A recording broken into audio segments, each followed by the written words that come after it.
Welcome, everyone. This is Lotta Love Hawkins, Director of the Community Engagement Committee with AATA, the African American Women Trucking Association. And we thank you so much for taking some time to review this video so that you could be educated on how to better streamline your business, whether it's a trucking direct business as a carrier or a trucking related businesses as dispatchers, brokers, insurance agents, and the whole gamut afterwards. So it is a pleasure to always have our members do the presentations because it just shows the value of the community. And today's presentation is by Ms. LaShonda Houston. And let me do a screen switch, who is going to be sharing with us the importance of effective onboarding in this industry. She'll share, I'm pretty sure, her background in it. And this is an interactive presentation. As I mentioned, if you are here live, please utilize the chat. If you are watching the replay, make sure you're reaching back out to Ms. LaShonda to get your questions answered and addressed. And so without further ado, I'm going to go ahead and turn it on over to you. Well, good afternoon. I am excited to be here. I am LaShonda Houston. I'm a former HR director. And so I've worked in many industries, healthcare, tech, and also, most importantly, transportation and logistics. And what I've noticed is that our industry of transportation and logistics require just a little more nurturing and some unique approaches to ensure that we are kind of diversifying, cultivating a workforce up for retention. Drivers are in high demand. There's so much that's going on that we have to be creative with keeping them in compliance, keeping them happy, and so forth. So I wanted to create a presentation on some of the most critical things that we should incorporate into our onboarding process to ensure that not only do we have a happy and productive workforce, but that we can keep these people on our team, because it costs a lot to replace them, whether it's posting on Indeed or even just when the business shuts down, it costs a lot to replace them. So just a little statistic. I'm part of SHRM, which is a certified body for healthcare professionals. And SHRM has a stat that says organizations with structured onboarding processes experience 50% greater new hire productivity and 20% higher employee retention rates. And so onboarding is more than just hiring someone and putting them in a truck or giving them a headset. Onboarding should be a structured approach that is going to last over a period of time. Now, some people stray away from onboarding because it seems to be daunting. It seems to be time consuming. It even seems to be costly.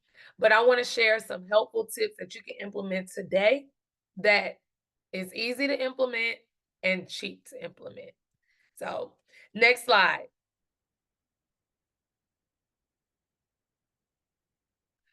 All right. So the first slide I put is create an employee handbook, set clear expectations and policies. In HR, we're a firm believer in having everything in writing. And it serves as multiple purposes.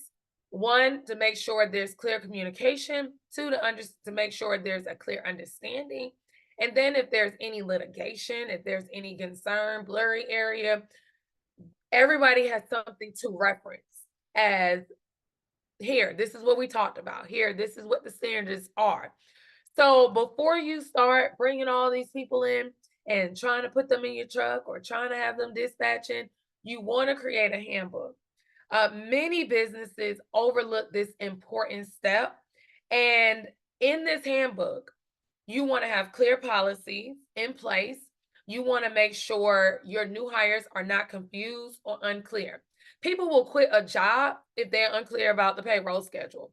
If they're unclear about what their day-to-day jobs will be, and go to a more structured environment and even willing to take a pay cut. So we want to avoid this by getting all of the essential policies in one place. Now, research shows that 23% of employees leave a job within their first year due to confusion related to their job, their work, their culture. So let's avoid this by creating a handbook. A handbook doesn't have to be 100 pages. In fact, you can build a handbook as you go on and grow and cultivate in your business.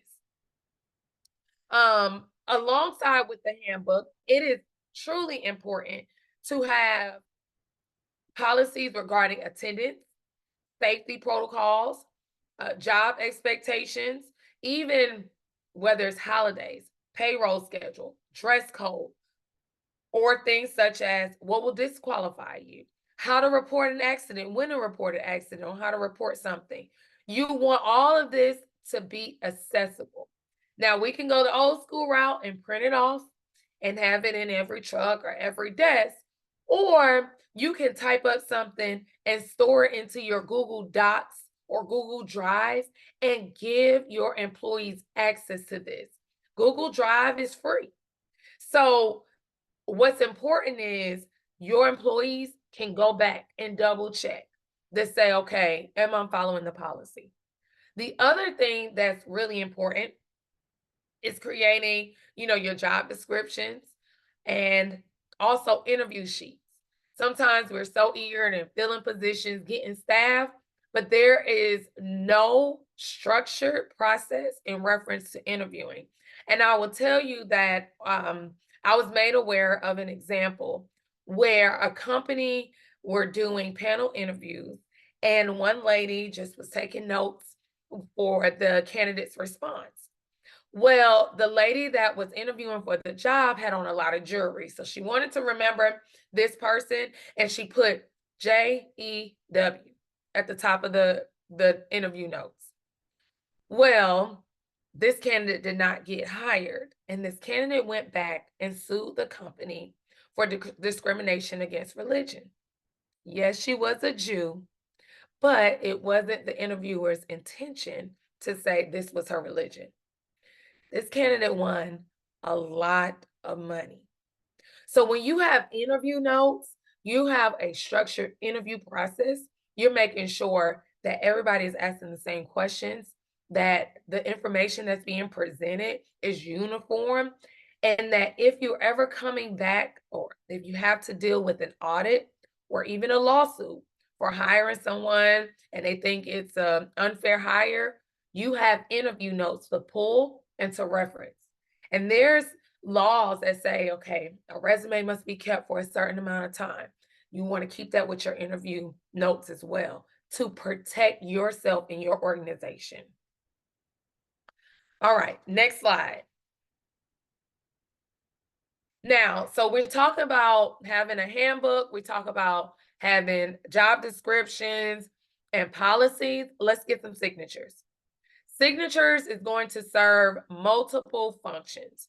One is going to acknowledge that the person has received it. Also, studies have shown 58% of companies report that employees often overlook key onboarding materials if not required to sign off on them. So if you have special customer service standards, safety standards, dress code standards, and if you're not acknowledging them and making your new hire sign off on this, you are jeopardizing it being overlooked.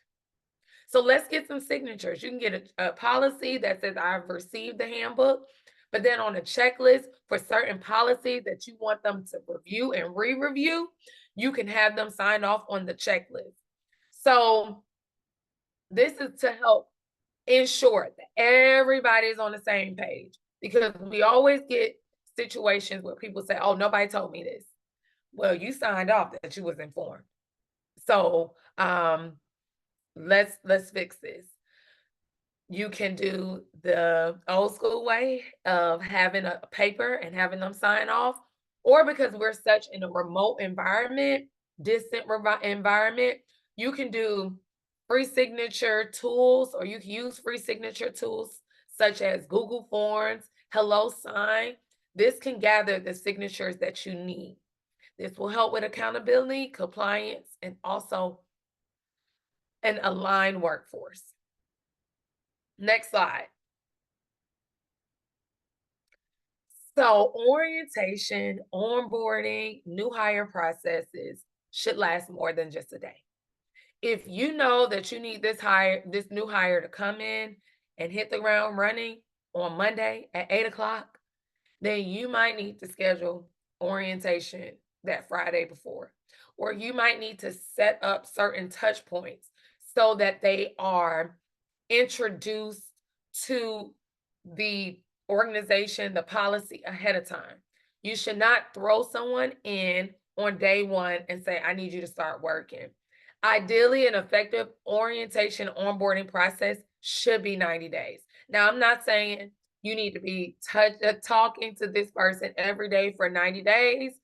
But what I'm saying is that you have an itinerary, you have a schedule, you have touch points in place that are spread out, but that are consistent, that allows your new hire to feel welcome and to feel educated about your organization. According to Shern, 63% of employees are more likely to stay with the company for 3 or more years if they experience a great first day. And so sometimes it's not all about making sure they on their phone, but it's making sure that they feel acclimated and set up for success. So whatever your safety protocols are, whatever your critical policies, whatever something that you noticed a previous employee didn't do, and you want to avoid that, you want to make sure all of these things are discussed during your orientation. Also, something that is cost effective, something that is also scalable is making YouTube videos or even storing videos on Google Drive. If you make a YouTube video, you can save it as private, but some key and critical details that you want this new hire to know and to review on an ongoing basis, save it as a video with your voice and give them access to this so that they have the ability to revisit this in the future. Like I said, if you want them to hit the ground running on Monday, maybe give them access to these videos on Friday and ask them to watch these videos ahead of time. Now, you do want to be careful with making sure that people are doing work-related tasks because they may have to be compensated for it, depending upon how they are hired. So if you can hold out and spare some time, wait till they officially start to access these videos. But videos are good. Sometimes people, I see owners go and meet the person at the truck and tell them how to set this up and set this up. Well, what about 2 months down the line when they haven't used this? What do they do now? If you have a video, they can access it. So next slide. So we talk a lot about company culture, and people will stay at a company because they feel welcome. They feel cared for. They feel excited about what the future brings. Yes, money is a big issue, but sometimes we've heard people say, I'm at this job because I love it. Not because I'm the highest paid, but because I love it. So your orientation should include some company culture related initiatives, activities. Just like when I mentioned on the last slide about videos, you can welcome the company and talk about your mission and vision, but also when this new hire starts, whether it's in person or remote, create an environment that they will always remember.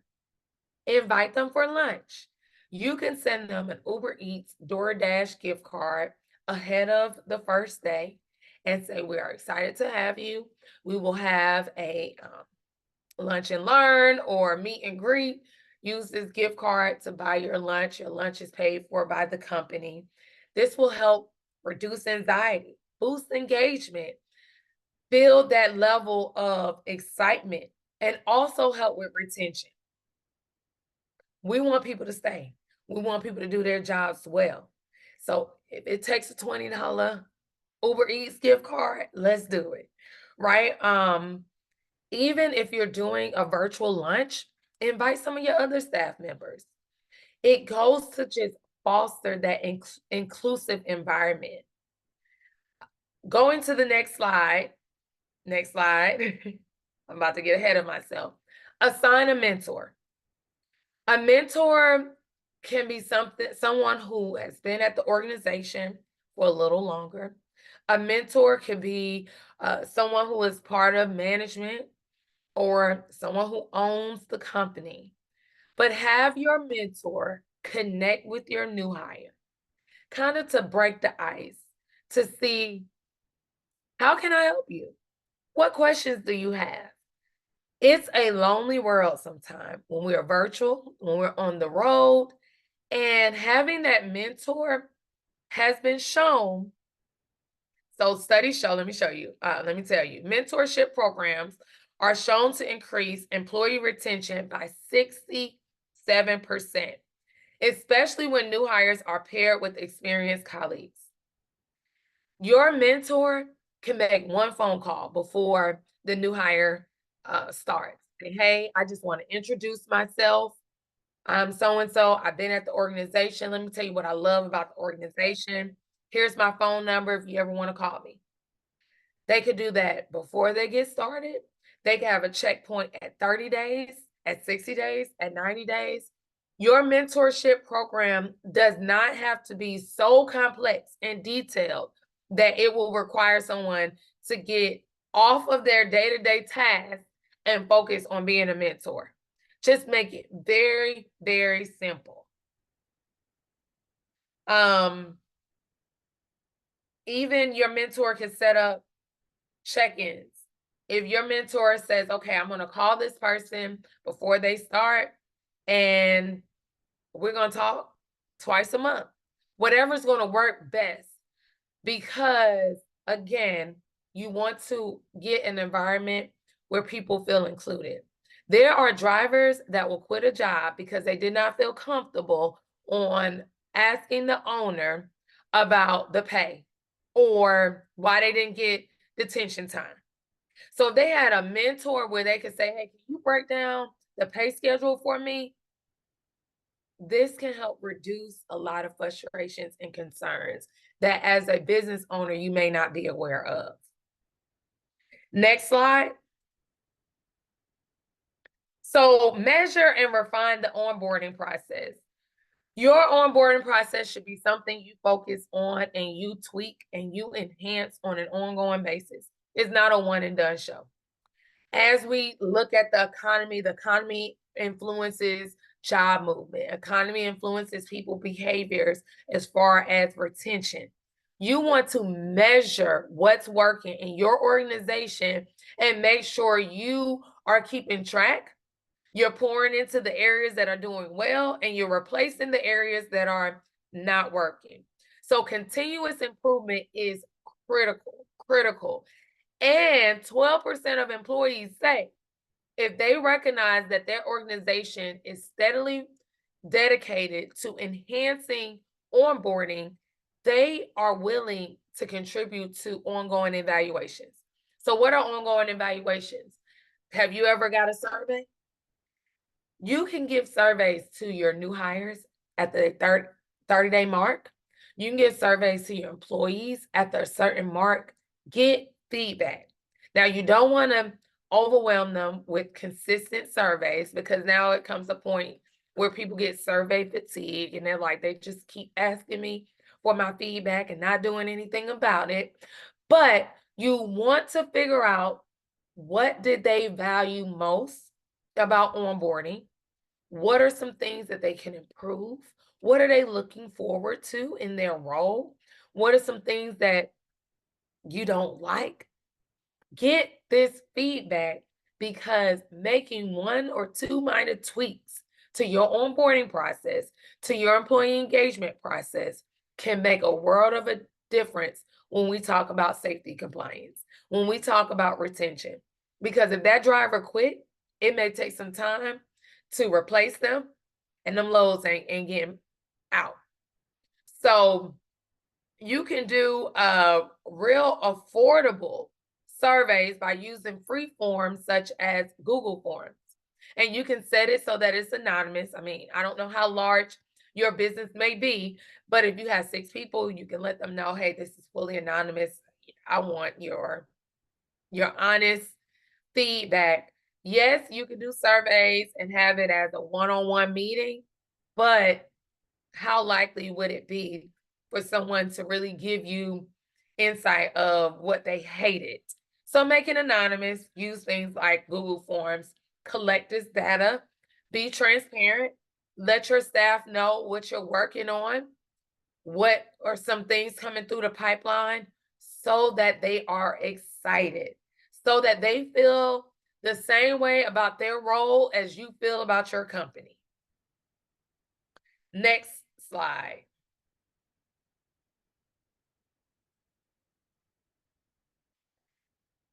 Investing in onboarding leads to reduced turnover. And so we talked about just all the impacts of just really taking your time. I would say before you even have this person get started, mail them a handwritten card, maybe give them a thermos or a headset in that gift box. Let them know you're excited to have them. And then continue the same spirit, because onboarding is more than just a one-day process. Onboarding is going to be, like I said, it could be up to 90 days, but we want to make sure they are aware of the company's values, the missions, key policies. We want to make sure we have a positive workforce, and we want to keep people. It's very expensive to deal with turnover. So let's keep our people. Let's keep our people happy. You can also implement some team building activities. Just because your staff is on the road or isolated, doesn't mean everybody has to feel like they're on an island by themselves. So if you know you want to do monthly lunch and learns, quarterly lunch and learns, even water talks, coffee breaks, go ahead, send your folks a gift card to Starbucks. Let them know the day that we're going to have a lunch and learn. It could be a conference call, it could be a Zoom call, a Google Meet call. Just have people sit around, chit chat. Around the holidays, you can do something for them as far as a virtual holiday party. But keep everybody happy and engaged. And it does not have to be an expensive process. Okay, next slide. Now, the use of technology. So I know a lot of people stray away from having a very detailed onboarding orientation process because we think about the companies we once worked for. Oh my goodness, we had to do this and this and this and this, and I don't have the money for a learning management system, or I don't have the money for this and that. There are so many cost-effective ways that you can mirror a very similar onboarding process and either have it free or very, very low cost. But at the end of the day, what I want you to take from this training is that I want my employees to have easy access to the critical policies that means a lot to the organization. I need them to be able to revisit essential steps, whether, like I said, if it's reporting an accident, if it's safety, if it's DOT violations. So if you know that your drivers are not going to read a handbook, put it all in video form. Or I'm sorry, not put it all in video form, but do additional videos to have them listen to it while they're driving. You want to make it work for your workforce. You want to make sure that everyone is satisfied. So having that touch points, you should, after you onboard them, that first week of orientation should be onboarding, meeting with the mentor. Yes, they could be working doing the day-to-day tasks, being trained on a day-to-day task, but ensure that whether it's once a week, they know how to access these Google videos, or they know how to request access to X, Y, and Z if they have emails or if they need to access their timesheets. You want to make sure you consistently hold their hand for a standard period of time. And then you want to slowly back away and have your milestones. Let them know ahead of time. Hey, we're going to be meeting in 2 weeks. We're going to be meeting at the 30-day mark, at the 60-day mark, at the 90-day mark. I just want to make sure you're doing well. Yes, you can talk to them in between time, but if they are fully aware that you are meeting with them to discuss onboarding and their success, they are dedicated to what's going on. You don't want to just call them and say, hey, I got a load for you. In the middle of talking about the load, you want to say, oh, hey, how's things going? Yes, you do want to know how things are going, but this shouldn't be just a random touch point. You want to have it structured so they know ahead of time. Remember, structure has shown to retain top talent. Next slide. So let's talk about, in conclusion, you don't have to be a big company to have an onboarding process. Your onboarding process is going to work for you, the challenges that you may have, the goals that you may have, and you want to make it a focus to improve it so that you have a thriving workforce. You want to already, before you begin, identify what platforms and tools you're going to be using. And you want to maybe once a month put something on your calendar to say, this is what I'm going to do to enhance my onboarding. Even if it's create a new policy this month, even if it's make sure you have a coffee break scheduled with your staff. So if I can get on a conference call, you give them gift cards and they're talking. So these are some things to be intentional about. Remember, it does not stop at day one. It's an ongoing process. You also want to give everybody KPIs, key performance indicators.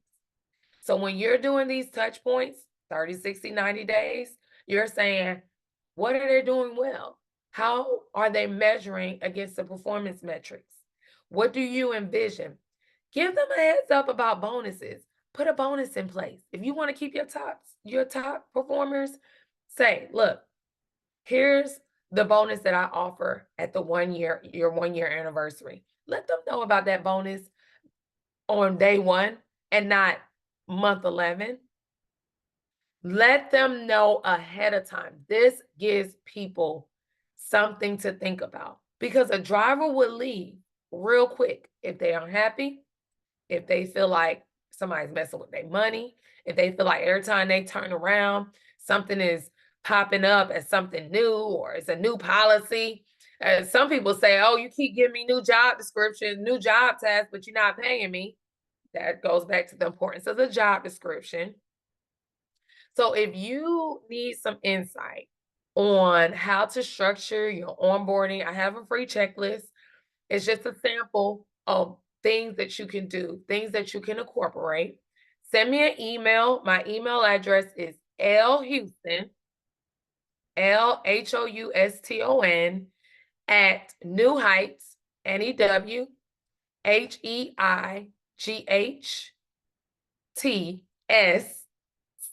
so newheightscs.net.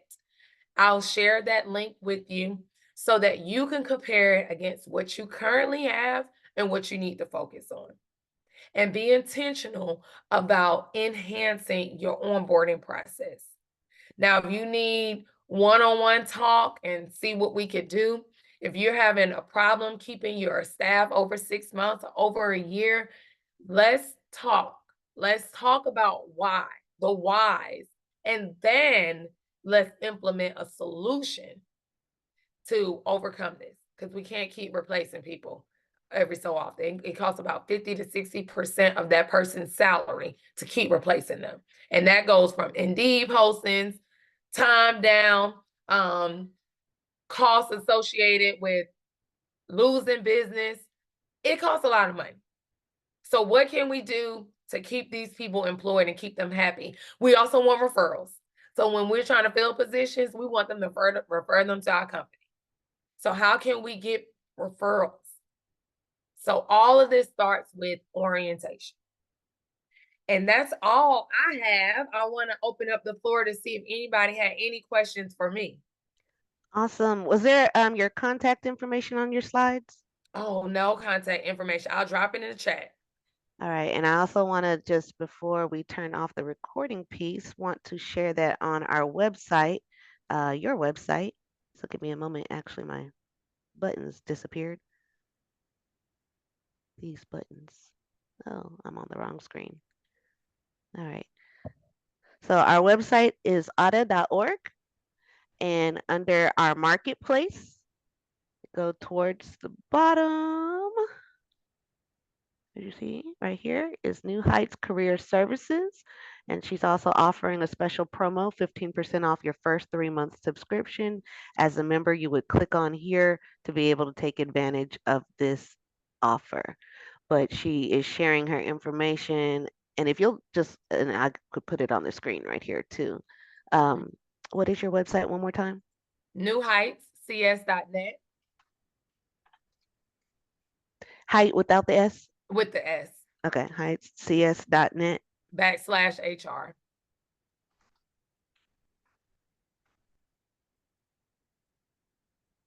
Yes, and we offer on demand. So if you find yourself in an emergency and need to put out a people operations problem, fire, I could work with you. If you want to be more proactive and set up like weekly or monthly meetings and touch points where we can go over different projects and different things, or if you have a project that you want to work on, all of these services I could provide HR tailored solutions based on your business needs. Awesome. Thank you. Oh, well, let's go ahead and open it for some questions. So let me stop screen share. We'll record a couple of the questions as well. And then here. All right. So, oh, okay. Expanding the slides. Will you be sharing the slides with those that have registered? Yes, I can send you a copy of the slides to send out. Let me write that down. I have them if you want. Remember, you sent them to me. Oh. Got you. Perfect. So, but you'll also have access to the list of everyone who had registered. So a question while we have you right here that I'd like to again get on the recording, especially, is the importance of establishing that relationship of hiring. I'm kind of getting into this lane of whether you should be calling them an employee or a independent contractor. Right. If you'll kind of give us a high overview on the benefits or non-benefits of each of those two areas.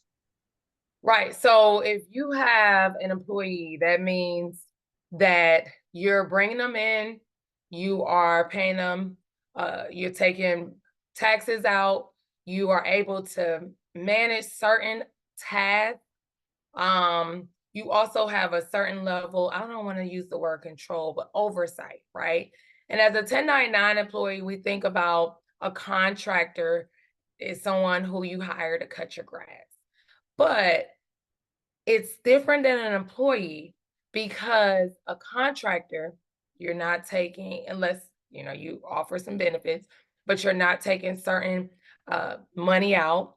And the way you manage a 1099 employee is different. However, because we have our different regulations, DOT regulations, and so forth, they have to be compliant.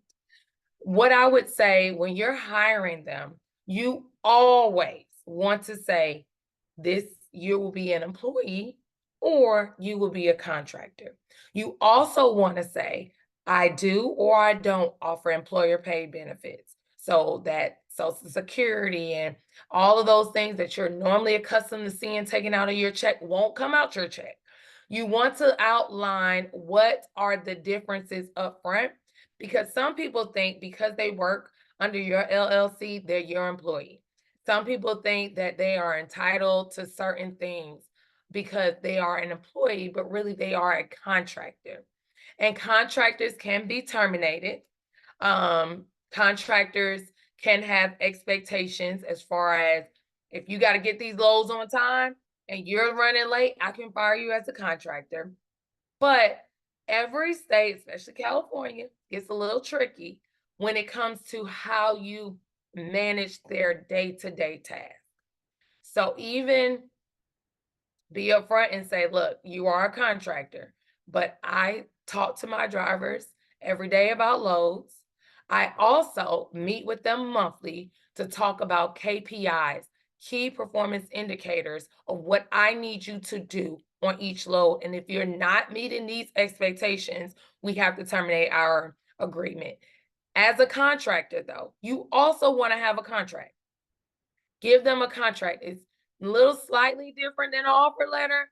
It's at the bottom. It's going to say, this is what termination looks like. These are grounds for termination. You want everything written out. Did I answer your question? Beautifully, beautifully. Thank you. I was Okay. looking for my buttons again. So I am going to keep us open here for a few more moments, but I'm going to stop the recording at this time. Let's also do some networking of those that are here live with us, give you the opportunity to say who you are, what you offer to the industry. And again, this is the beauty of being here live with us on these free lunch and learns and opportunities. We have one coming up tomorrow. Our Saturday sessions are Saturdays at noon Eastern. And so just check out our website, the aawta.org, for more information on that. All right. Thank you Hi, guys for the Lana. recording. Hold on tight. I heard somebody. Up one Yeah, moment it here. was me. Give me just a second.